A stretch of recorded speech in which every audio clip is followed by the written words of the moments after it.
Alright, what's going on, you guys? So, if y'all saw the announcement, Apple is doing their iPad announcements for this year. That is May 7th. Woot woot. So cool. Alright, here's the real kicker. What's the point? Like, see, iPads, they're so powerful right now. Like, they work so well. But see, the problem is that you can buy a Mac for the same price as upgrading your iPad. Let's start off like this. Alright, I spec'd out, I spec'd out a 12.9-inch iPad Pro. And see, I added all the things that normally come on a Mac. Such as, and by the way, I'm referring to the MacBook Air on this one, guys. But anyway, such as I added Apple Care, I added 256 gigabytes of storage, which is an extra $100. I added basically Wi-Fi only because there's no cellular model of a Mac. I mean, yeah. Apple Pencil because that's essential item for the iPad. And the Magic Keyboard, which brings the grand total of this thing to $1,826. That's a lot. But see, if you go to the Mac, and see, I did all the special things. We did midnight M3 MacBook Air, and it only came out, like, for everything base model, with 3 years Apple Care as well, it came out to $1,298. So $1,300 basically.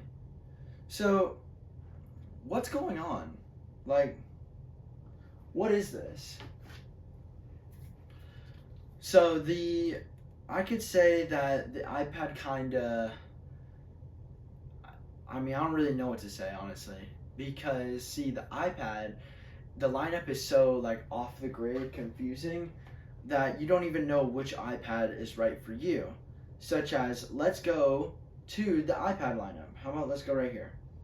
Okay, so here's the iPad that I spec'd out. So, but anyway, let's go to the iPad lineup. Okay. This is what just doesn't really make that much sense. So, you have the iPad mini, which is $500. Then you have the iPad 9th Gen, which is $329. Great, a good budget model, a great entry into the iPad lineup. And then you have the 10th Gen iPad for $429, which has an A14 chip in it. However, this iPad mini, the one that is $500, which is the one I'm using currently right here, this is apparently more expensive than the base level, entry level iPad. And then you have the Air and the Pro.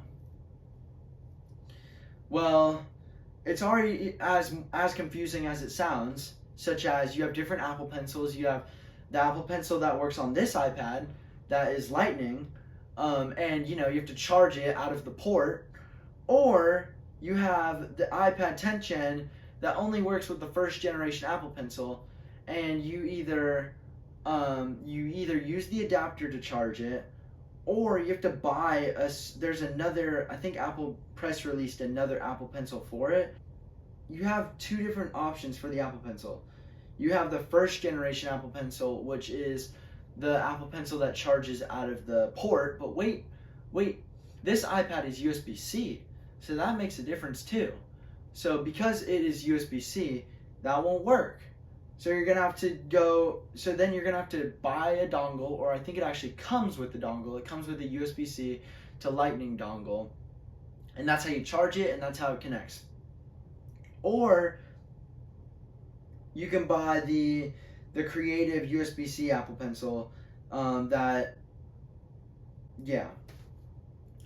just don't understand it. Like, what in the world? Like, it opens up like even more confusing. Like, I've had people come up to me and saying, like, oh my gosh, the people at Best Buy, they gave me the second generation Apple Pencil for my 10th Gen iPad, but it doesn't snap on or connect to the iPad. So what do I do, Eli? Oh, well, the thing is, you're either gonna have to buy the first generation Apple Pencil, or you're gonna have to buy the Apple Pencil USB-C, which by the way I think is actually more expensive than the Apple Pencil first gen. So there you go. But okay, let's just add on the Apple Pencil USB-C, and then let's also add on the Magic Keyboard Folio, because I mean, come on, this is a computer, right? Like, we're treating this like a computer. No trade-in, buy. We probably want Apple Care because, you know, it's for kids. You know, they're gonna break it, right? $777. Wow, 777. Okay, that's cool, right? That's cool. But what is the point? All I'm saying is that it's a confusing lineup, because you have the iPad Pro, which is supposed to be in line with the MacBook Air, which, hey, that's cool. But see, I feel like the iPad is slowly just wedging itself out of the Apple ecosystem, and the reason why is because, see, the Mac-based apps don't really work well on the iPad. I mean, see, I get they release like Final Cut and Logic Pro for the iPad, and hey, that's awesome. Like, that's so cool. We've been asking for that for ages. But see, why do we still have the iPad Pro not on like a certain version of Mac OS, or like an upgraded version of iPad OS? Because see, the iPad Pro could qualify as a Mac. So could the iPad Air. The iPad Air, it can totally qualify as a Mac. You know, it doesn't have a 120 hertz refresh rate, but it's got great battery. It works just like the iPad Pro.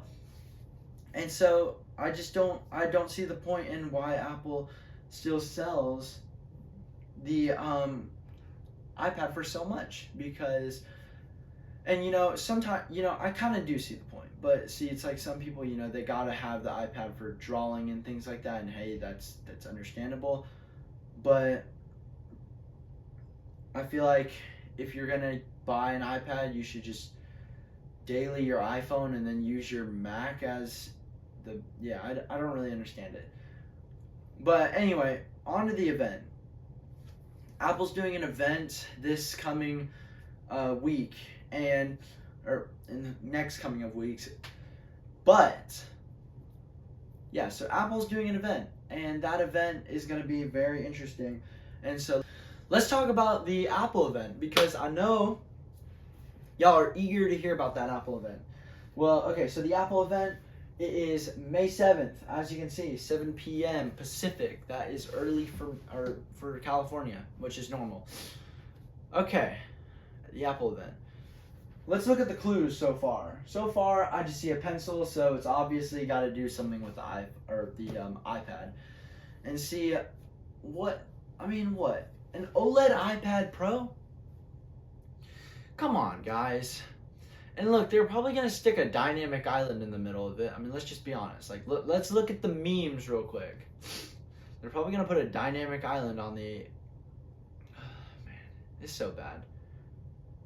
I feel like I'm just like going on about this whole thing, but you know, it's so true about how Apple is kind of killing the iPad just with how bad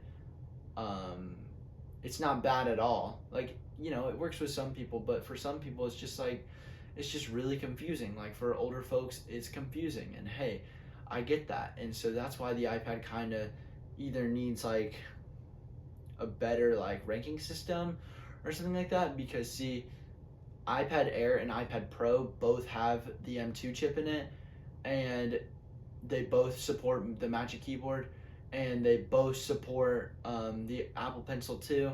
The only thing that's different is that you can buy the iPad Pro in a bigger size. Instead of 11 inches, you can go 13 inches. And the other difference is that iPad Pro has a LiDAR sensor and has 120 hertz, which not a lot of people care about, and so that's why I say benefit better by going for the iPad Air if you don't care about having a high refresh rate. Now the base model of the iPad Pro, yes, the base model of the iPad Pro does have a 120 hertz refresh rate. But so yeah, I mean, the point is that the iPad lineup after this event, it'll be really interesting. and I'll of course make a video about it because, you know, I gotta make a video about it.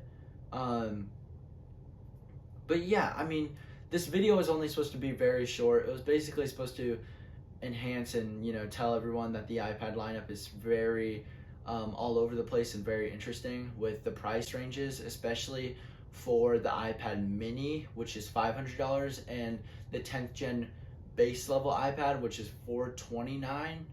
And see, the base model iPad is bigger than the iPad mini, and like there's just so many things that just don't make sense on why it's so much more expensive, that I just don't really even know like what to say about it. I also think that the whole Apple Pencil situation with the iPad 10th gen is really stupid. Like you can buy the first gen Apple Pencil, or you can buy the USB-C Apple Pencil. Like, oh man, it just doesn't make any sense. And so I think that this event may change some things with the iPad, such as, yeah, that OLED display, and the M3 chip will finally be introduced to the iPad. And, you know, maybe they'll actually add a little bit of a better version of iPad OS. So, anyway, I feel like I've kind of ranted on about how interesting the iPad is. I like the iPad mini. The iPad mini works great. It's small, compact, has a good form factor. It works great. But see, I don't understand why on Apple's website it's just more expensive than the 10th gen, which I get it. The 10th gen base model iPad has the slower processor, but it's not really that slow. Neither is the A15. The A15 is not really that much quicker. So, yeah. But anyway, I hope to see a change in the iPad lineup. You know, I do hope to see OLED, and, you know, it'd be actually pretty cool to see an always-on display for it. But anyway, you guys, let me know what you guys think about this video. And of course, I'm going to keep on making more videos in the future. If you want to see more videos about me, I'm going to have a whole section of YouTube links at the end of this video. But yeah, guys, go check out my social pages. Go check me out on Instagram. We got a Discord server with fun people in there in the description. Y'all can go check me out on X and things like that. But yeah, guys, I really enjoyed like talking to you guys about iPad OS and how frustrating it is and how dumb it is. But yeah, you know, so yeah, y'all know what to do. I'm not gonna force y'all to smash that like button, but smash it anyway. And subscribing is free if you guys would like. And by the way, did you know if you hit the like button, it makes a cool animation? I like found that out just like a couple of weeks ago. So yeah, hit that like button. You know, you guys see that cool animation. But anyway, I'll catch you guys in the next one. So yeah, I'm gonna peace out. And obviously the Apple Watch did not keep photos open, so I gotta peace out in like 3, 2, 1. Now.